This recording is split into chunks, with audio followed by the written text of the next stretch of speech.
Hello friends, आज mother's day पे माँ को डेडिकेट करते हुए मैंने एक पोइट्री लिखी है। आप सबसे रिक्वेस्ट है कि आप अपनी आंखें बंद करके अपनी माँ को याद करते हुए इसे सुने और फील करें। तो चलिए शुरू करते हैं। एक नन्ही सी जान को अपनी कोख में बसाती है, एक नन्ही सी जान को अपनी कोख में बसाती है, उसकी परवरिश में दिन रात एक कर जाती है। खुद ना सो के भी वो तुम्हें सुलाती है, खुद ना सो के भी वो तुम्हें सुलाती है।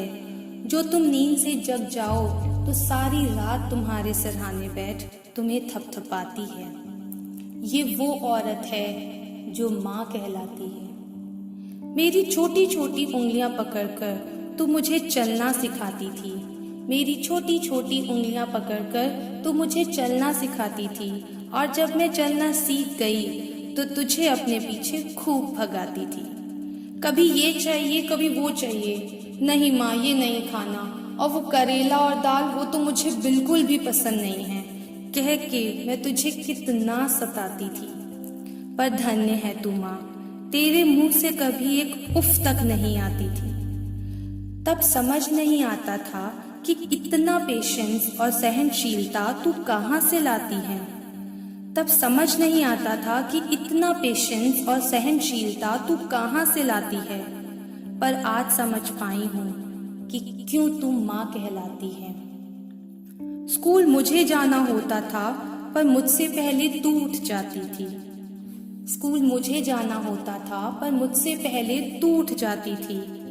बिना खुद कुछ खाए तू मेरा नाश्ता पकाती थी।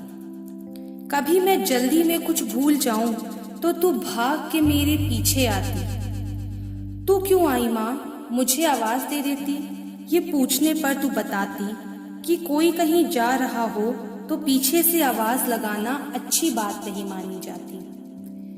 तेरी हर छोटी बड़ी दी हुई सीख पर मुझे मान है, तेरी हर छोटी बड़ी दी हुई सीख पर मुझे मान है। जो तू नहीं होती तो मेरी क्या पहचान है। माँ, तू हर इंसान को मिला कुदरत का पहला और आखिरी वरदान है। Thank you friends, thanks for listening. अगर आप इससे कनेक्टेड फील कर पाए हैं सो आप भी इस पोइट्री को अपनी माँ को डेडिकेट कर सकते हैं।